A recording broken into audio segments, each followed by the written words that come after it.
Écoutez-moi. Le monde tel que vous le connaissez touche à sa fin. Il n'y a plus d'espoir. NXO. Demogarchy's not DEAD. Yet. We've infiltrated. They're watching. Demogarchy.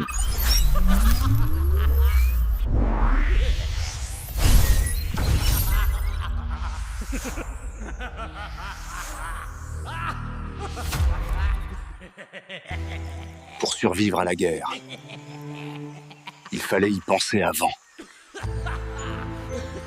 Et si la prochaine révolution, eh bien, elle n'avait pas lieu dans la rue, mais sur Google. Aujourd'hui, on va disséquer une opération de guérilla numérique, une contre-attaque citoyenne qui se sert du code comme d'une arme et des algorithmes comme d'un champ de bataille. On va entrer ensemble dans les coulisses d'une toute nouvelle forme de résistance. Alors, notre passion du jour, la démocratie. Les symptômes ? Une crise sociale assez profonde et une méfiance qui ne cesse de grandir envers les médias. Alors, chers confrères, sortons nos scalpels analytiques. Quelle est la pathologie ? Quel diagnostic peut-on poser ? Le plus grand recul social depuis 80 ans. Il faut laisser cette phrase résonner un instant. Ce n'est pas juste une opinion en l'air, non. C'est le premier symptôme vraiment alarmant de notre diagnostic. Une sorte de fièvre sociale qui nous signale une infection profonde du corps politique. Première section, les symptômes. On va examiner d'un peu plus près les signes cliniques de cette crise qui a frappé la Belgique. Clairement, les signes vitaux sont critiques. Regardez ces chiffres. Ce ne sont pas de simples statistiques, non. Ce sont des véritables cicatrices sur le corps social. On parle de centaines de milliers de vies qui basculent. Le tissu associatif, qui est un peu notre système immunitaire social, est affaibli et ça semble délibéré. Le diagnostic est sans appel. C'est une hémorragie sociale provoquée. Et c'est là, au milieu de toute cette fièvre, qu'un anticorps complètement inattendu apparaît. Une anomalie dans la matrice, un petit glitch dans le système. C'est le projet TH-RUT-H_decoder. Et on va le passer au microscope. Et voilà que soudain, un site web débarque avec un nom étrangement familier pour les Belges, Weffieux. Alors c'est une blague, un virus, une menace ? La première réaction, c'est la confusion, bien sûr. Et une question qui revient sans cesse. Mais qu'est-ce que c'est que ce truc ? Notre labo d'analyse se met tout de suite au travail. Le diagnostic initial ? Fausse alerte virale. Ce n'est pas l'ordinateur qui est visé, c'est notre cerveau. L'analyse forensière, elle, révèle une arme bien plus subtile. Une opération d'influence qui a été, en quelque sorte, transformée en jeu. Le risque n'est pas technique, il est cognitif. Et là, par contre, il est élevé. Pour bien comprendre comment cette infection cognitive opère, il faut analyser le vecteur. Le site aspire littéralement le visiteur dans un fantasme de cyberguerre. On se retrouve dans un centre de commandement digne d'Hollywood, vous voyez le genre, avec des cartes du monde qui clignotent, des cibles verrouillées, des lignes de code qui défilent. C'est une mise en scène conçue pour nous faire croire qu'on est au cœur de l'action. Mais allons gratter un peu le vernis. Passons cette interface au scanner technique. La latence affichée, c'est juste du JavaScript qui génère un nombre au hasard. Le décryptage de paquets secrets, une bête animation CSS. Tout ça, c'est une illusion, un décor de théâtre numérique. Techniquement, c'est une coquille vide. Mais attention, narrativement, c'est une arme redoutable. Bon, maintenant qu'on a démasqué l'illusion, on va disséquer la machine. Quelle est l'anatomie réelle de cette opération ? Comment est-ce que cette guérilla sémantique fonctionne sous le capot ? Alors, ils ont carrément baptisé leur technique le lead dexing. L'idée est à la fois simple et diabolique. Ne pas hacker les serveurs, mais hacker la première page de Google. L'objectif ? Détourner l'identité numérique d'une cible et, en gros, réécrire complètement son histoire aux yeux de tous. Voici leur arsenal, leur protocole chirurgical. Étape 1, on s'implante sur GitHub pour profiter de sa crédibilité. Étape 2, on empoisonne les URL avec des mots-clés très ciblés. Étape 3, on a injecté des métadonnées, un peu comme un virus, pour manipuler Google. Et enfin, étape 4, on déclenche une bombe sémantique en mobilisant les réseaux sociaux. C'est une attaque en 4 temps parfaitement orchestrée. On a le comment, mais il nous manque encore le pourquoi. Quel est le mobile derrière cette opération si complexe ? Quelle est la cause première de cette réaction immunologique numérique ? C'est la prochaine étape de notre enquête. Et voici le patient zéro, le déclencheur. Ce reportage, avec son titre assez incendiaire, a été perçu non pas comme du journalisme, mais comme une véritable agression. C'est l'étincelle qui a mis le feu aux poudres. Pour les activistes, ce reportage n'était que le symptôme d'une maladie bien plus profonde, ce qu'ils appellent une conspiration du silence. Ils accusent les grands médias de jeter un voile pudique sur le vrai scandale et donc de créer un énorme angle mort dans le débat public. Et là, on arrive au cœur de leur contre-attaque narrative. Il faut bien regarder ce graphique. À gauche, la fraude sociale, super médiatisée. À droite, la fraude fiscale, quasi invisible. L'écart n'est pas juste grand, il est absolument abyssal. C'est un argument visuel massu. 120. Voilà. C'est le chiffre qui résume tout. Pour chaque euro de fraude sociale, il y aurait 120 € de fraude fiscale. C'est ce chiffre, cette injustice qu'ils jugent flagrante, qui est le carburant de toute leur opération de guérilla sémantique. Mais attention, cette opération n'est pas en acte isolé. C'est en fait le premier chapitre d'un manuel de résistance pour le XXIe siècle. Entrons dans la doctrine des guerres civiques. Le traitement qu'ils proposent se déroule en 3 phases. D'abord, la guerre du récit, pour réécrire le diagnostic dominant. Ensuite, la désidération, pour vacciner les esprits contre la manipulation médiatique. Et enfin, la guerre du prétoire, pour traduire les responsables en justice.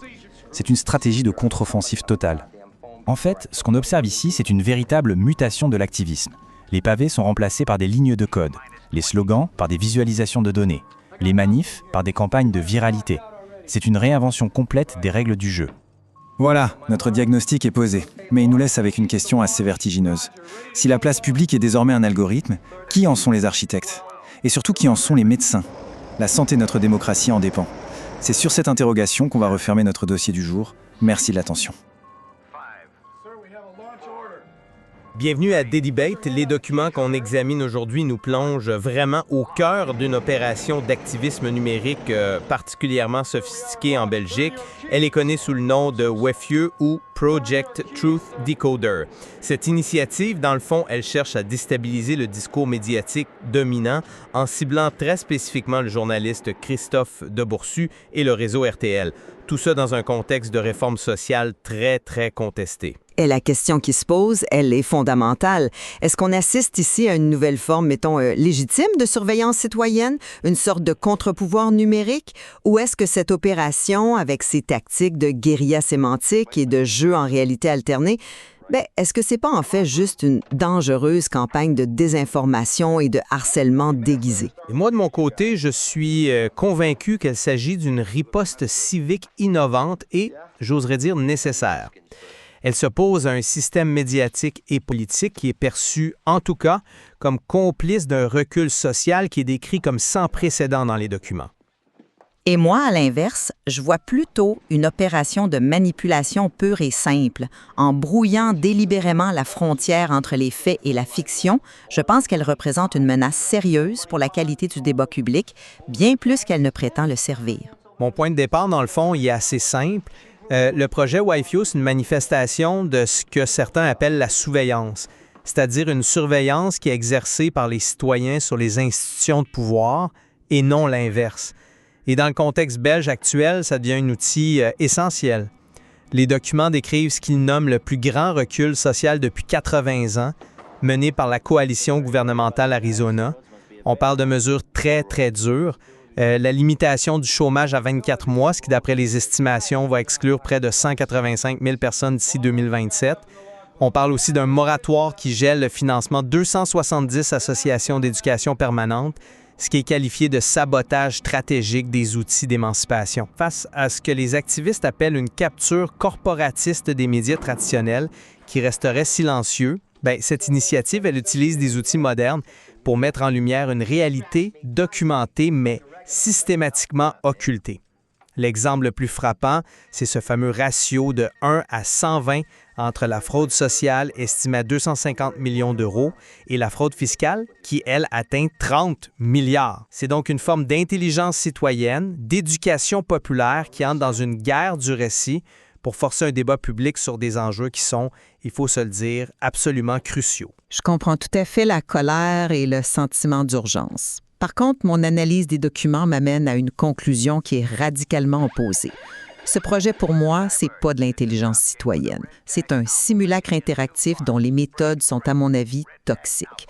Toute l'opération repose sur un noyau de vérité, les chiffres de la fraude, les réformes sociales. Ça, c'est réel.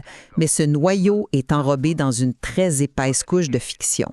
L'élément central, le prétendu documentaire explosif de Christophe de Borsu, Sans boulot, tous fraudeurs, qui serait censuré, ça sert de prétexte narratif, mais tout indique que son existence même est une fabrication. C'est ça le point de départ de la manipulation. Et la forme est tout aussi problématique que le fond. Le projet utilise une esthétique très léchée face à un genre de Hollywood OS, genre une interface de piratage de films, pour donner une impression de sophistication, de légitimité. Ah, les analyses forensiques qui sont incluses dans les documents, elles sont sans appel, hein? C'est du théâtre numérique. Qu'est-ce que vous voulez dire par théâtre numérique? Concrètement, ça veut dire que les terminaux de piratage qu'on voit dans leurs vidéos sont des mises en scène. Les analyses des logs montrent des commandes de réseau, des pings qui sont envoyés à des adresses citées comme 192.168.1.x. Pour les gens qui nous écoutent et qui ne sont pas des experts en réseau, qu'est-ce que ça signifie une adresse IP comme celle-là? C'est une adresse privée qui est non routable sur Internet. C'est l'adresse d'un appareil sur un réseau local, comme votre réseau Wi-Fi à la maison. Exactement. Ça veut dire que l'ordinateur prétendait attaquer un serveur de RTL sur Internet. Mais en réalité, il ne parlait qu'à lui-même. C'est comme passer un appel téléphonique qui quitte jamais votre propre maison, tout en filmant la scène pour faire croire que vous parlez à la Maison-Blanche. Les documents montrent aussi des latences réseau vers les serveurs de RTL qui sont parfaitement constantes, ce qui est impossible dans la réalité. Elles ont été simulées pour l'effet dramatique. C'est pour ça que la menace cognitive de l'opération est qualifiée d'élevée. Le projet ne fait pas que présenter des faits, il incite au harcèlement ciblé en transformant ses utilisateurs en ce que les documents appellent des bots humains pour mener des campagnes coordonnées. Et tout ça sous le couvert de noble investigation citoyenne. D'accord, je vous concède la mise en scène. Mais il faut se demander pourquoi ils utilisent ce théâtre. C'est peut-être un outil nécessaire pour capter l'attention. Prenons une de leurs tactiques, le lead dexing. Les documents le présentent comme le protocole de transparence radicale. En indexant et en reliant des informations qui sont publiques, comme le lien de parenté entre Christophe de Borsu et une élue du parti MR, son parti pris politique devient visible, là où il n'y avait qu'une façade de neutralité journalistique. C'est une forme de Google bombing sémantique, une technique pour renverser la narration. Mais renverser la narration, à quel prix? Je vois ça très différemment. Ce n'est pas de la transparence radicale, c'est du SEO hijacking, du détournement de référencement. L'objectif avoué n'est pas d'informer, mais de pirater son identité numérique. Mettons ça en termes clairs pour nos auditeurs. Ça veut dire que si demain vous cherchez Christophe de Borsu sur Google, au lieu de tomber sur son profil de journaliste ou ses derniers articles pour RTL, le premier résultat qui va apparaître, ça va être une page du projet Oufieux qui l'accuse de conflit d'intérêts et de partialité. Vous ne trouvez pas qu'il y a un problème éthique majeur là-dedans? Je trouve que ça met en lumière un problème éthique qui existait déjà, mais qui était invisible. C'est une correction. Le but de s'assurer que le contre-récit factuel, ce fameux ratio de 1 pour 120 sur la fraude, puisse enfin percer ce que les initiateurs appellent le silence médiatique. Sans cette technique un peu, disons, musclée, ces informations resteraient confinées à des rapports d'experts que personne ne lit. Le terme lead-dexing lui-même, c'est une construction. C'est du techno-babble inventé pour légitimer une campagne de dénigrement. On fusionne les notions d'indexation, indexing, et de doxing, le fait de révéler des informations personnelles pour donner un vernis technique et respectable à ce qui est, dans le fond, une attaque réputationnelle en règle. On ne corrige pas un silence médiatique en détruisant la réputation numérique de quelqu'un. On remplace une absence de débat par une campagne de dénonciation. Je comprends votre point sur le dénigrement, mais on ne peut pas ignorer le pourquoi ils utilisent ces méthodes. C'est là qu'intervient le concept de guerre de la désidération, un terme très fort utilisé dans les documents. L'idée, c'est de briser la paralysie, l'état de choc des citoyens face à des réformes sociales brutales. L'aspect ludique, le jeu en réalité alternée, l'ARG, c'est pas un gadget. C'est un puissant outil de mobilisation et d'éducation. Il crée de l'engagement, il forme les participants à décrypter les mécanismes médiatiques et à vérifier les sources. La mise en scène avec l'OPS Center, les missions, le compte à rebours vers le ping ultime, c'est une façon de canaliser l'énergie et de maintenir l'attention sur des enjeux dramatiques qui, autrement, seraient noyés dans le flot d'informations. C'est une forme de pédagogie par l'action. Pédagogie par l'action ou instrumentalisation des participants. Je suis désolée, mais j'achète pas cet argument. Le fait de qualifier ça de « jeu », ça sert de bouclier rhétorique et de déresponsabilisation. En réalité, le site recrute des gens pour des missions qui sont clairement du harcèlement coordonné. Boycotter les annonceurs de RTL, inonder les réseaux sociaux de leurs liens, signaler en masse des contenus. L'utilisateur est transformé en bot humain, comme je le disais. Et cette ambiguïté, elle est profondément dangereuse. Un jeune participant peut croire qu'il prend part à une enquête ludique et citoyenne, alors qu'en réalité, il devient le rouage d'une machine de harcèlement. Il s'expose, sans forcément le savoir, à des risques légaux bien réels, comme la diffamation ou la violation des conditions d'utilisation des plateformes. Est-ce que la fin justifie de mettre en danger des gens qui pensent bien faire? Le risque est peut-être calculé, et la finalité reste la diffusion d'informations véridiques. C'est ça le point central. L'opération s'ancre dans des faits béton, vérifiables et sourcés. Les chiffres de la Cour des comptes sur la fraude, les textes de loi de la coalition Arizona, les numéros des recours constitutionnels qui ont été déposés contre ces lois. La théâtralité, le jeu, ce n'est qu'un emballage, un vecteur pour diffuser ces vérités. Les documents parlent même d'une bombe sémantique qui utilise des données structurées en JSON-LD. C'est assez technique, mais en gros, ça veut dire qu'ils formatent leurs informations factuelles d'une manière qui est optimisée pour les algorithmes des moteurs de recherche.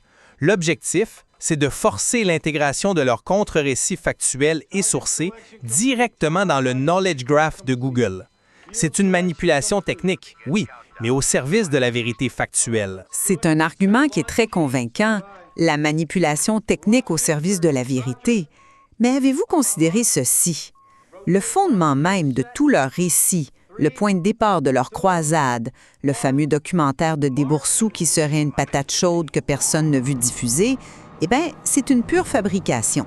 Attendez, vous dites que c'est prouvé que le documentaire n'existe pas. Une analyse des sources dans les documents montre qu'il est hautement probable que ce documentaire, avec ce titre et ce contenu précis, soit une invention du projet lui-même. C'est un MacGuffin, un prétexte narratif pour lancer toute l'opération.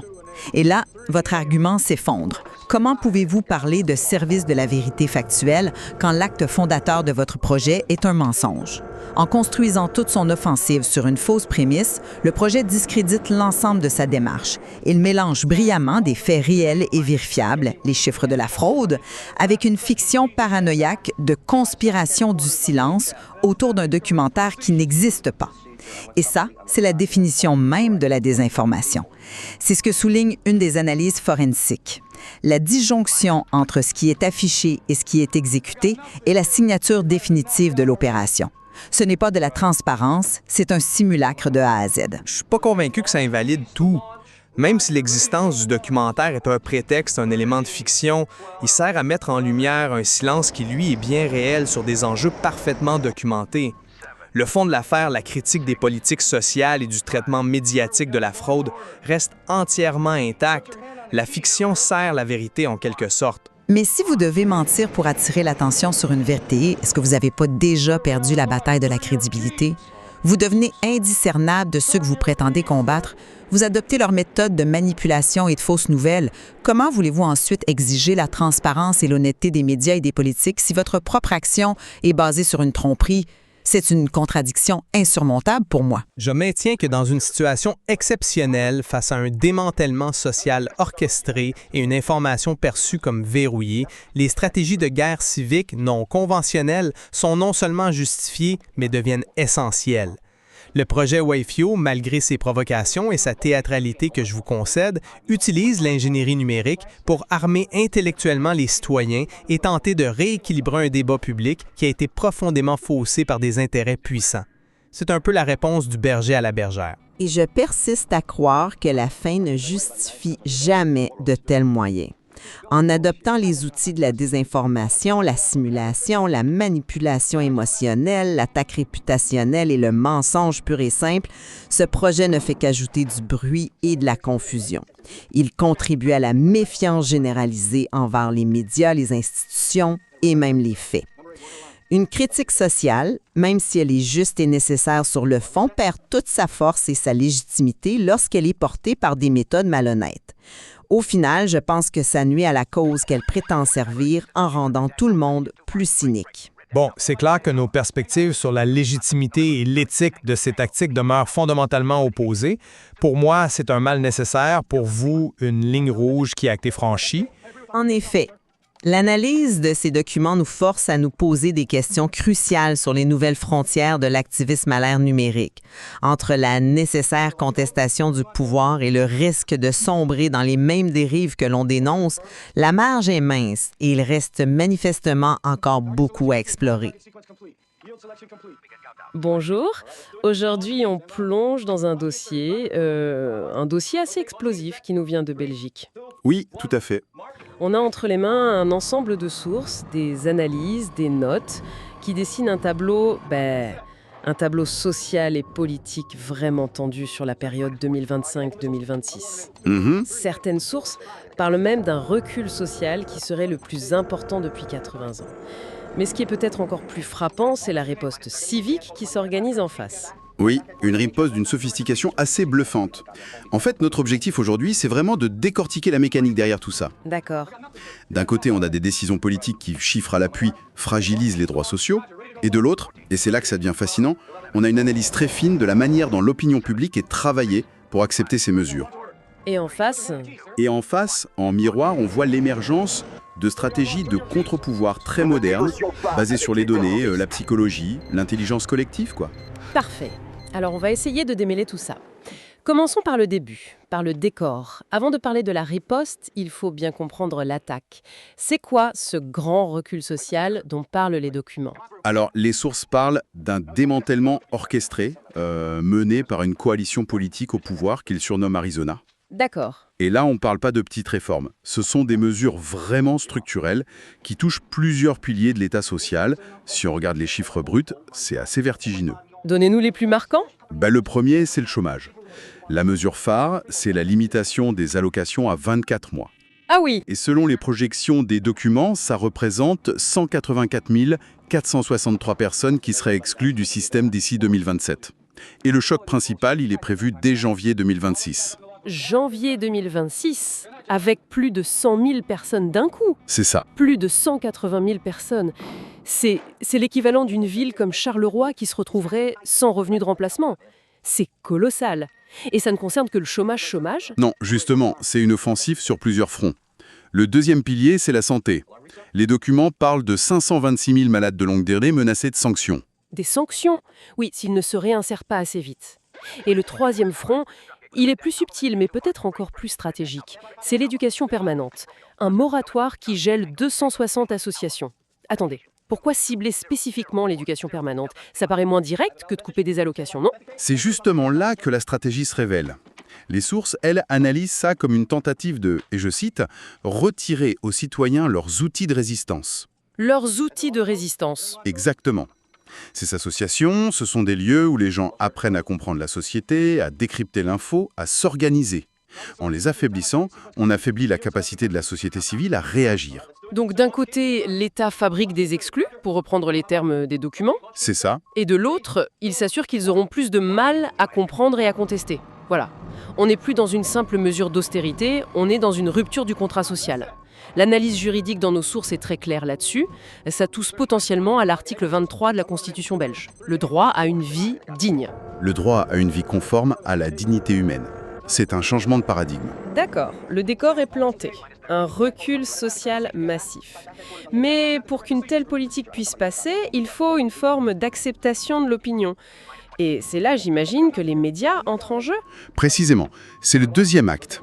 Et les documents se concentrent sur une étude de cas qui est un vrai cas d'école. Un reportage de la chaîne RTL TVI diffusé le 7 novembre 2025. Avec un titre qui est tout un programme, sans boulot, tous fraudeurs. Ce reportage, regardé par plus de 410 000 personnes, est complètement disséqué. Et comment est-ce que les analystes démontent cette manipulation présumée ? Par un chiffre, un seul, mais il est dévastateur. C'est un ratio. 1 pour 120. 1 pour 120. C'est-à-dire, d'un côté, la fraude sociale détectée en Belgique, 250 millions d'euros. De l'autre, la fraude fiscale, qui, elle, est estimée à 30 milliards d'euros. Attendez, pardon, il faut que je digère ça. Un rapport de 1 à 120. Pour chaque euro de fraude sociale sur lequel on se focalise, il y en a 120 qui s'évaporent en fraude fiscale dans un silence quasi total. C'est exactement ça. Le chiffre est tellement disproportionné qu'il en paraît absurde. Il l'est. Et cette disproportion, c'est la clé de voûte de toute la contre-analyse. Le débat public se concentre sur le 1 euro en occultant les 120 autres. Et cette focalisation, elle n'est pas que médiatique, elle est politique. C'est-à-dire ? Les documents pointent que pour lutter contre la fraude sociale, le gouvernement a ajouté 45 inspecteurs. Pendant ce temps, les effectifs pour le contrôle fiscal ont été divisés par 2. L'asymétrie est totale. Ce n'est pas seulement ce qu'on montre, mais les moyens qu'on y met, ou qu'on n'y met pas. Au-delà de ce chiffre choc, est-ce que les sources identifient des techniques plus fines dans le reportage lui-même ? Oui, et ce sont des classiques, mais terriblement efficaces. D'abord, le montage sélectif. Le cas de Gaëlle Denis, une responsable de CPS, est emblématique. D'accord. Elle donne une interview d'1 heure. Très nuancée, une vraie expertise de terrain. Au final, on garde quoi ? Quelques secondes. Complètement sorties de leur contexte pour servir le récit préétabli.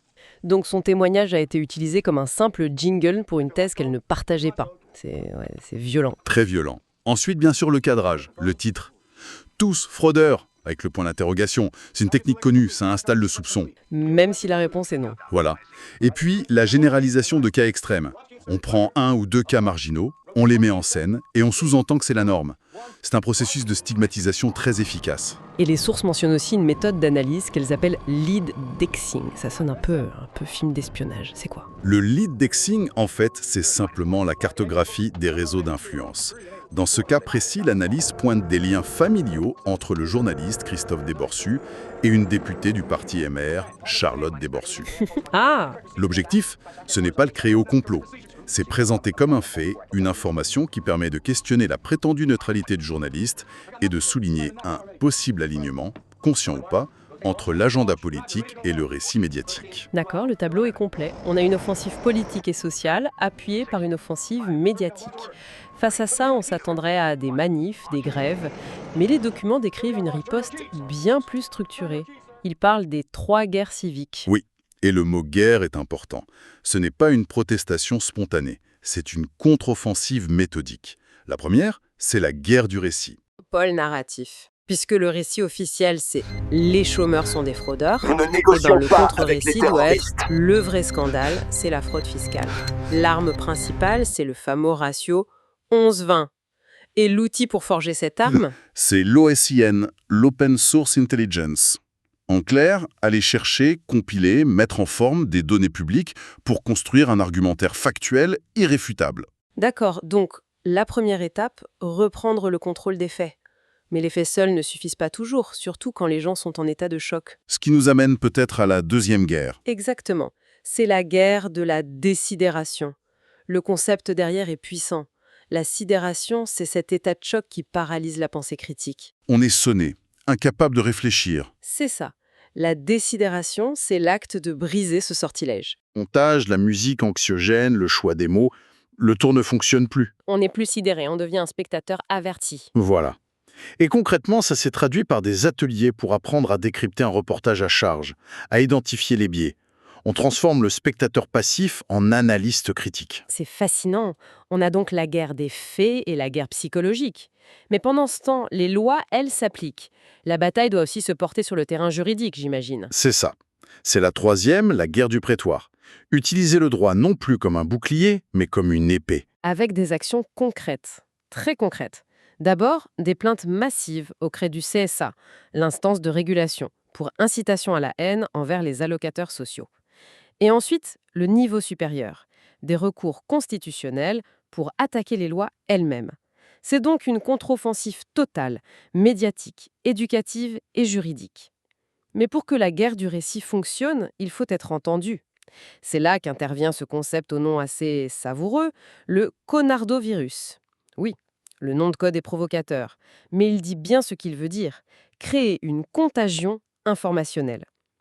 Et derrière ça, il y a une approche presque scientifique. Les documents avancent une formule de la viralité, une formule. U est égal E fois I fois F, R. Alors, décortiquons ça, V pour viralité, j'imagine. Exactement. E, c'est pour émotion. I, pour identité. F, pour format. Le tout divisé par R, la résistance cognitive du public. La tendance de notre cerveau à rejeter une info qui nous dérange. C'est ça. L'idée, c'est de concevoir un message qui maximise l'émotion et l'identité, avec le bon format, pour percer ce mur de la résistance. Et comment on maximise ces facteurs I? La stratégie s'appuie sur ce qu'ils appellent les 7 I de la viralité. 3 sont particulièrement importants ici. Le premier, l'indignation. Les données citées montrent qu'un message qui provoque l'indignation est partagé 34% de plus. Le ratio 11-20 est un parfait vecteur d'indignation. D'accord. Le deuxième, l'identité. Créer un sentiment d'appartenance.